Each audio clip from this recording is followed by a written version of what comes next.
नमस्कार दोस्तों, आप सबका एक नए वीडियो में स्वागत है।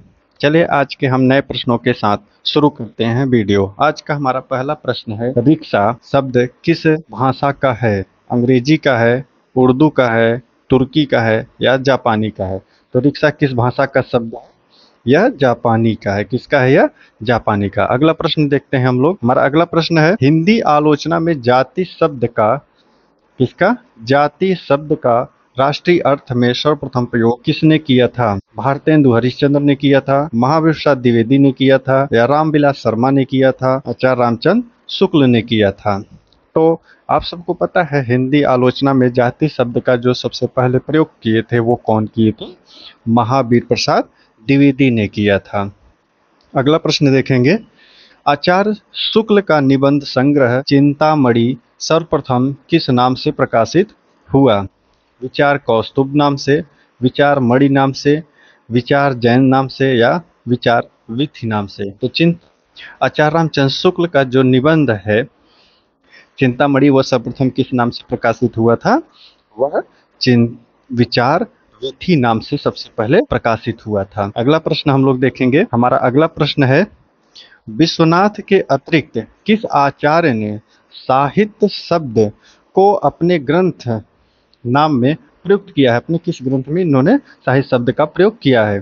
भामह ने, राजशेखर ने, रुय्यक ने, आनंदवर्धन ने? तो प्रश्न संख्या 54 का सही उत्तर हो जाएगा आपका, कौन किया है? रुय्यक जी ने किया है। कौन किया है? आचार्य रुय्यक ने किया है। अगला प्रश्न देखेंगे, काव्य के अर्थ वैज्ञानिक विवेचन का शुभारंभ किसने किया था? वामन ने किया था, महिम भट्ट ने किया था, मम्मट ने किया था या आनंद वर्धन ने किया था? तो इसका सही उत्तर हो जाएगा हमारा, क्या हो जाएगा? वामन ने किया था। किसने किया था? वामन ने किया था, काव्य के अर्थ में वैज्ञानिक विवेचन का। ठीक है, अगला प्रश्न देखते हैं। हमारा अगला प्रश्न है, रस को नाट्य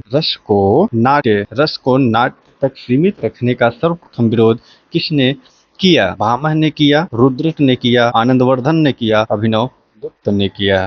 तो इसका सही उत्तर हमारा क्या हो जाएगा?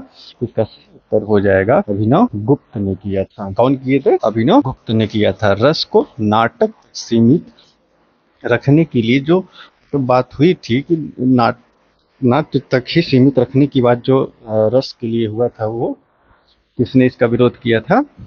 तो अभिनव गुप्त ने किया था। अगला प्रश्न देखेंगे। हमारा अगला शब्द है, गुंडा कहानी प्रसाद के किस कहानी संग्रह में संकलित है? इंद्रजाल में संकलित है, आकाशदीप में संकलित है, प्रतिध्वनि में संकलित है या फिर आंधी में संकलित है? तो इसका सही उत्तर हो जाएगा हमारा नंबर 1, इंद्रजाल में संकलित है। गुंडा कहानी किस में संकलित है? इंद्रजाल में संकलित है। फिर हम अगला प्रश्न देखेंगे। अगला प्रश्न है, सतह से उठता आदमी की विधा है? काव्य है, कहानी है, नाटक है, नाट्य काव्य है? तो इसका सही उत्तर हो जाएगा, यह क्या है? कहानी है। सतह से उठता आदमी किसकी है? मुक्ति बोध की है। सतह से उठता आदमी किसका है? मुक्ति बोध। किसकी कहानी है यह? मुक्ति बोध की है। फिर इसके बाद हम लोग देखेंगे अगला प्रश्न देखेंगे, वेड़ी संहार नाटक का अंगिरस है? वेड़ी संहार नाटक का अंगिरस है, वीर रस है, श्रृंगार रस है, रौद्र रस है, शांत रस है? तो इसका सही उत्तर हो जाएगा, कौन सा है? वीर रस है। अगला प्रश्न देखेंगे, विधि क्या है? वृत्ति है, संधि है, अभिनय है या रूपक है? तो इसका सही उत्तर हो जाएगा ऑप्शन नंबर 4, विधि क्या है? रूपक है। विधि क्या है आपका? रूपक है। अगला प्रश्न देखेंगे, किराता अर्जुनियम के प्रत्येक सर्ग का अंतिम पद है? लक्ष्मी है, विभु है, शिव है या श्री है? तो इसका सही उत्तर हो जाएगा कि किराता अर्जुनियम का जो अंतिम होगा शब्द वह क्या है? लक्ष्मी है। क्या है? लक्ष्मी है। और इसके बाद किराता अर्जुनियम के प्रत्येक सर्व का अंतिम पद क्या हो जाएगा? लक्ष्मी हो जाएगा। अगला प्रश्न देखेंगे, उत्तिष्ठ जागृत प्राप्त व्रातृबोधत, यह किस उपनिषद का मंत्र है? यह किस उपनिषद का मंत्र है? तो यह कंठोपनिषद का है, छांदोग्य उपनिषद का है, या फिर ये प्रश्न का है, या मुंडकोपनिषद का है? तो ये सही उत्तर हो जाएगा, कंठोपनिषद के यह श्लोक लिया गया है या यह मंत्र लिया गया है। आगे देखते हैं अगला प्रश्न। साहित्य सहसा विदित न क्रियाम, सुख से युक्त रचना है। शिशुपाल वधम है, किरातार्जुनियम है, नैषधीय चरितम है, कुमार संभवम है। कौन सा है? प्रश्न संख्या 63 का सही उत्तर क्या होना चाहिए? इसका सही उत्तर हो जाएगा किराता अर्जुनियम है। कौन सा है? किराता अर्जुनियम है। हे प्रभु में प्रभु शब्द में कौन सी विधि है? क्या पूछा गया है?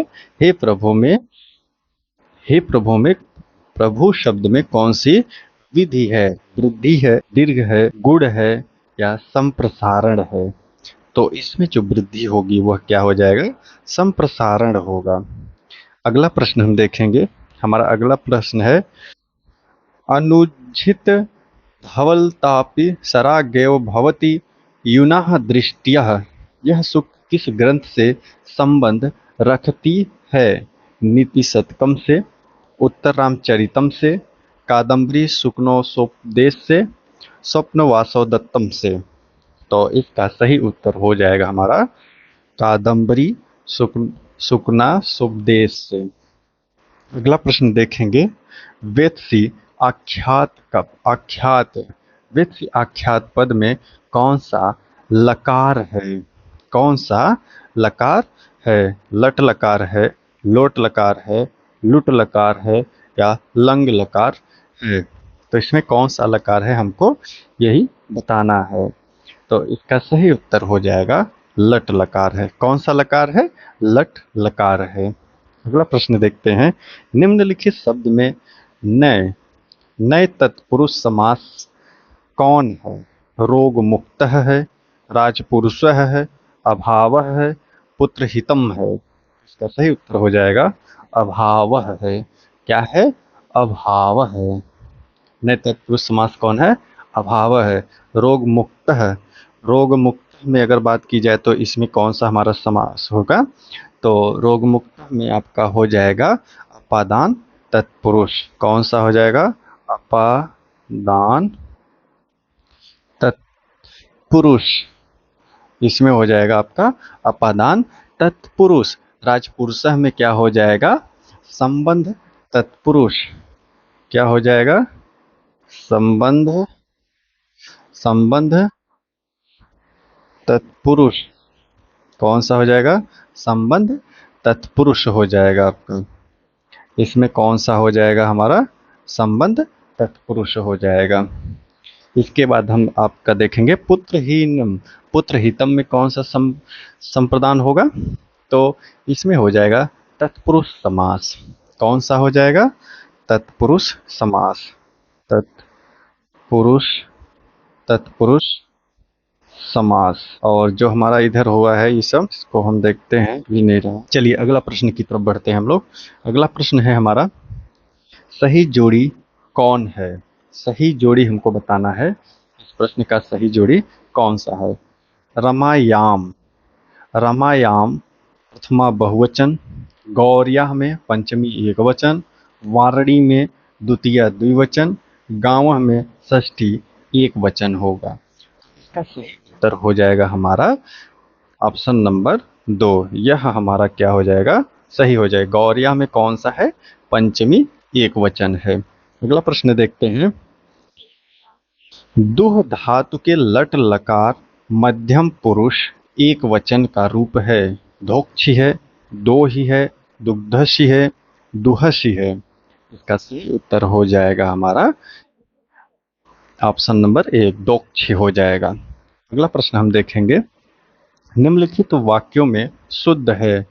मातरम निलीयते कृष्णः, मातरे निलीयते कृष्णः, मातु निर्लीयते कृष्णः, मात्रा निलीयते कृष्णः। तो प्रश्न संख्या 7 का सही उत्तर हो जाएगा ऑप्शन नंबर 3, मातु निर्लीयते कृष्णः। यह हमारा क्या हो जाएगा? सही हो जाएगा। अगला प्रश्न देखते हैं। निम्नलिखित वाक्यों में से कौन सा भाव वाक्य है? निम्नलिखित वाक्यों में से कौन सा भाव वाक्य है?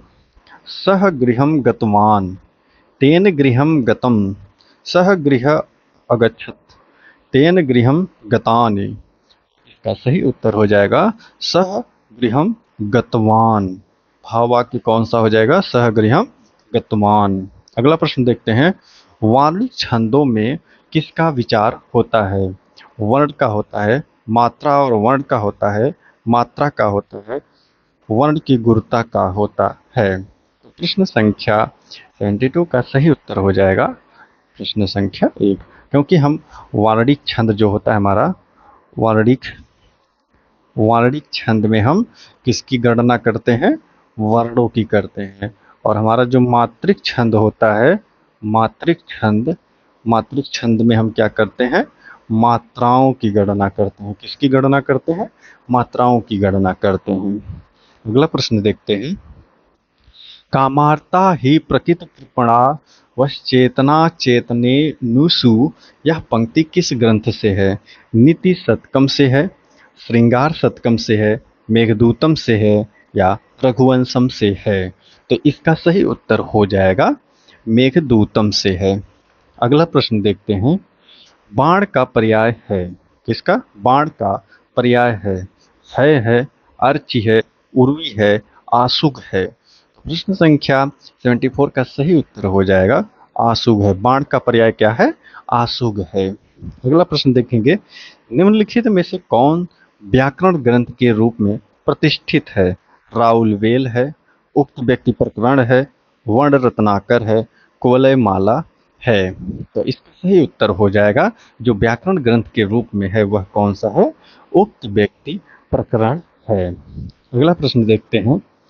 सामयिक वार्ता पत्रिका के संपादक हैं किशन पटनायक हैं, रमेश उपाध्याय हैं, पंकज बिष्ट हैं, नीलाभ हैं। इसके कौन हैं? किशन पटनायक। अगला प्रश्न देखते हैं हम लोग। आधुनिक व्याकरण की दृष्टि से ब आधुनिक दृष्टि से ब वर्ण का वैशिष्ट्य है ओष्ठ, स्पर्श, अल्पप्राण, अघोष, निर्नुनासिक। तो इसका सही उत्तर होना चाहिए क्या होगा? ये दंतोष्ठ है, स्पर्श है, अल्पप्राण है, घोष है, निर्नुनासिक है। तो यही हमारा क्या हो जाएगा? सही उत्तर हो जाएगा। हमारा क्या हो जाएगा? ये सही उत्तर हो जाएगा। हम फिर अगला प्रश्न देखेंगे। पाणिनि शिक्षा में ध्वनियों को वर्गीकृत करने के कौन से 5 आधार स्वीकार किए गए हैं? तो इसका जो होगा सही क्या हो जाएगा हमारा? क्योंकि चौथा होना चाहिए। स्वर होगा, काल होगा, स्थान होगा, प्रयत्न होगा, अनुप्रदान होगा। यही हमारा सही उत्तर है। अगला प्रश्न देखेंगे। वह सर इधर गांडीव गुण से भिन्न जैसे ही हुआ, धड़ से जयद्रथ का उधर सिर छिन्न वैसे ही हुआ। उपयुक्त पंक्ति में कौन सी अतिशयोक्ति है? असंबंधातिशयोक्ति है, या संबंधितोक्ति है, क्रमातिशयोक्ति है, अत्यंताशयोक्ति है? तो इसका सही उत्तर हो जाएगा क्या हो जाएगा? अक्रमातिशयोक्ति है। कौन सा है? अक्रमातिशयोक्ति है। अगला देखते हैं। तरनी तनुजा तट तमाल तरुवर बहुछाए, झुके झुके कुल सो जल परमन हिय मनहु सुहाए। ऊपरी पंक्तियों में अलंकार है। उत्प्रेक्षा अलंकार है, प्रत्यानुप्रास अलंकार है, शब्दार्थ अलंकार है, स्वभावोक्ति अलंकार है। तो इसका सही उत्तर हो जाएगा कौन सा है? वृत्त्या अनुप्रास है। ये इसमें त का हमारा क्रम से है। इसमें तरनी में त, तनुजा में त, इसका बार बार हुआ है। ये क्रम से 5 बार आया है, इसलिए हमारा क्या हो जाएगा? वृत्त्या अनुप्रास हो गया। अगला प्रश्न हम देखेंगे। जेहि सुमिरत सिद्धि होय, गेन नायक करिवर बदन, करहूं अनुग्रह सोय, बुद्धि राशि शुभ गुण सदन। क्या है? सदन। ऊपर युक्त पंक्ति में छंद है। हमें इसमें क्या बताना है? छंद। इसमें क्या बताना है? छंद बताना है। छंद है। तो इसमें दोहा है, सोठा है, बरवे है या रोला है? तो इसका सही उत्तर हमारा क्या हो जाएगा? सोरठा हो जाएगा। अगला प्रश्न देखेंगे। आरती सैन्य सिंधु में सुबाड वाग्नि से जलो, प्रवीर हो जयी बनो, बढ़े चलो में कौन से गण हैं? इसमें हमें गण बताना है, ठीक है, कौन सा गण है इसमें। चलिए हम इसमें देखते हैं कौन सा गण है इसमें, क्योंकि हमें बनाना पड़ता है तो उस हिसाब से हमारा सही उत्तर हो जाएगा जगड़ रगड़ जगड़ रगड़ जगड़ गुरु, क्योंकि यहाँ पे हमारा क्या हो गया? गुरु हो गया, ठीक। तो जगड़ रगड़ का ही क्रम आया हुआ है, तो इस हिसाब से सही उत्तर हमारा हो जाएगा 1। अगला प्रश्न हम देखेंगे। सरसी छंद, सरसी छंद में होती है, सरसी छंद में होती है। आपको पता है सरसी छंद में कितनी मात्राएं होती हैं? इसमें होती हैं टोटल 27 मात्राएं। कितनी मात्राएं होती हैं? 27 मात्राएं होती हैं। और इसमें जो है क्या होता है कि 16 और 11, 16 और 11 पे क्या होता है? यति लगा रहता है। क्या लगा रहता है आपका? यति लगा रहता है। अब इस हिसाब से हम देखेंगे कि हमारा कौन सा है। तो 27 मात्रा है, 16-11 पर यति है, अंत में जो है हमारा क्या हो जाता है? लघु और गुरु हो जाता है। अंत में क्या हो जाएगा हमारा? लघु और गुरु। तो इस हिसाब से हमारा सही उत्तर हो जाएगा 83 का 1। अगला प्रश्न हम देखेंगे। अगला प्रश्न है, समांतर कहानी के पुरस्कर्ता कमलेश्वर का मूल नाम है? नीरज सक्सेना नाम है, कैलाश सक्सेना है, गोपाल दास सक्सेना है या प्रभाकर सक्सेना है? तो इसका सही उत्तर हो जाएगा नंबर 1, नीरज सक्सेना। अगला देखेंगे। डॉक्टर, डॉक्टर नामक कृति का विधा है? नाटक है, प्रहसन है, कहानी है या गीति परक है या गीत नाट्य है? तो इसका सही उत्तर हो जाएगा डॉक्टर क्या है? नाटक है। डॉक्टर क्या है? नाटक है। अगला प्रश्न देखेंगे। भक्ति विवेक निम्नलिखित में से किसकी रचना है? मलुक दास की है, सुंदर दास की है, नाभा दास की है, दादू दयाल की है? नाभा दास। तो प्रश्न संख्या 86 का सही उत्तर हो जाएगा मलुक दास। भक्ति विवेक किसका है? मलुक दास का है। अगला प्रश्न देखेंगे। आचार्य रामचंद्र शुक्ल ने प्रेमाख्यानक परंपरा का हिंदी में प्रवर्तक यानी प्रथम कवि किसे माना है?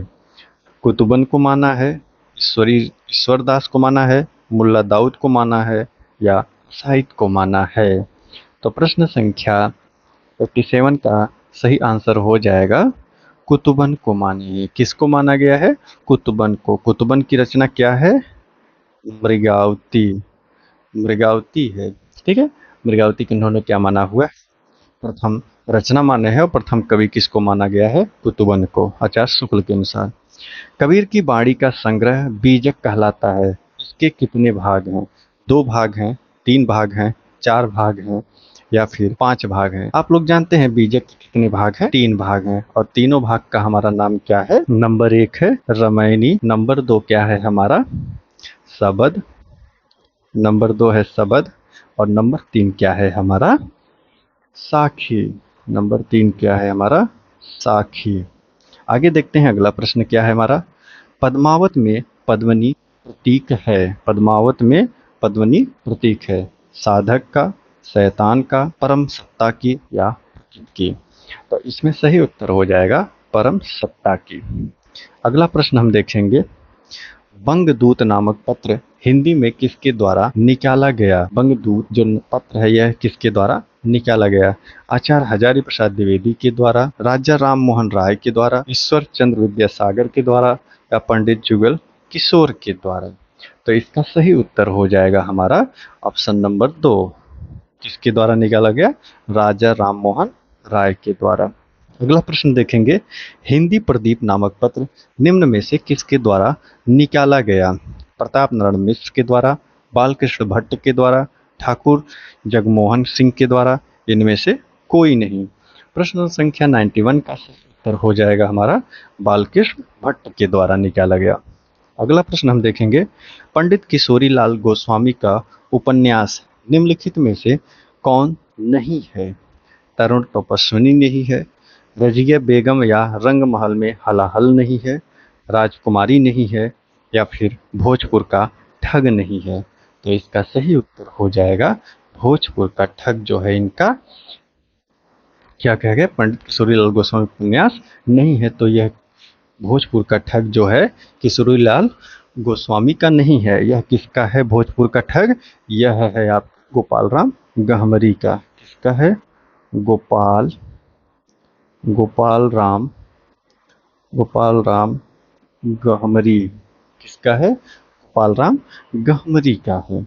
अगला प्रश्न देखेंगे, हार की जीत कहानी का लेखक कौन है? विशंभर नाथ शर्मा कौशिक हैं, प्रेमचंद हैं, सुदर्शन है, या डॉक्टर रामविलास शर्मा है? इसका सही आंसर हो जाएगा हार की जीत किसका है? विशंभर नाथ शर्मा कौशिक का है। अगला प्रश्न देखेंगे, सूरदास जी को जीवनोत्सव का कवि किसने कहा है? रामचंद्र शुक्ल ने कहा है, आचार्य हजारी प्रसाद द्विवेदी ने कहा है, या पंडित महाप्रसाद द्विवेदी ने कहा है, या मैथिली शरण गुप्त ने कहा है? इसका सही उत्तर हो जाएगा हमारा ऑप्शन नंबर 1, पंडित रामचंद्र शुक्ल ने कहा है। और रामचंद्र शुक्ला ने तुलसीदास को क्या कहा है? तुलसीदास को कहा गया है लोक मंगल का कवि। किसका कवि? लोक मंगल का कवि। अगला प्रश्न देखेंगे, एक बूंद सहसा उछली किसके द्वारा लिखित यात्रा वृतांत है? अज्ञेय जी द्वारा, राहुल साकृत्यायन द्वारा, यशपाल द्वारा, राम वृक्ष बेनी पुरी द्वारा। तो एक बूंद सहसा उछली किसका है? अज्ञेय जी का है। अगला प्रश्न हम लोग देखेंगे, आमिष का विलोम शब्द होगा। आमिष का विलोम क्या होता है? सामिस होता है। आमिष का विलोम क्या होगा? सानिस होता है। ठीक। अगला प्रश्न हम देखते हैं, वह भाई जो अन्य माता से उत्पन्न हुआ हो कहलाता है अन्योदर, दूरस्थ, औरस, सहोदर। तो इसका सही उत्तर हो जाएगा अन्योदर। क्या कहा जाता है? अन्योदर। अगला है, घड़ों पानी पड़ना मुहावरे का अर्थ होगा नहाना, कांपना, लज्जित होना, सर्दी लगना। तो इसका सही उत्तर हो जाएगा लज्जित होना। अगला प्रश्न देखेंगे, जहां न पहुंचे रवि वहां पहुंचे कवि। इसका भाव हमें बताना है। कवि बहुत तर्कशील होते हैं, कवि बहुत भाव प्रवण होते हैं, कवि बहुत विचारशील होते हैं, कवि बहुत कल्पनाशील होते हैं। तो इसका सही उत्तर हो जाएगा कवि बहुत कल्पनाशील होते हैं। पढ़े फारसी बेचे तेल, यह देखो कुदरत का खेल को बताना है।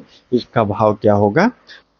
शिक्षित होकर बेकार रहना, योग्यता होते हुए भी व्यवस्था के कारण निम्न स्तर का कार्य करना, विद्या का अपमान करना, पारसी पढ़े लोगों का प्रायः तेल बेचना पड़ता है।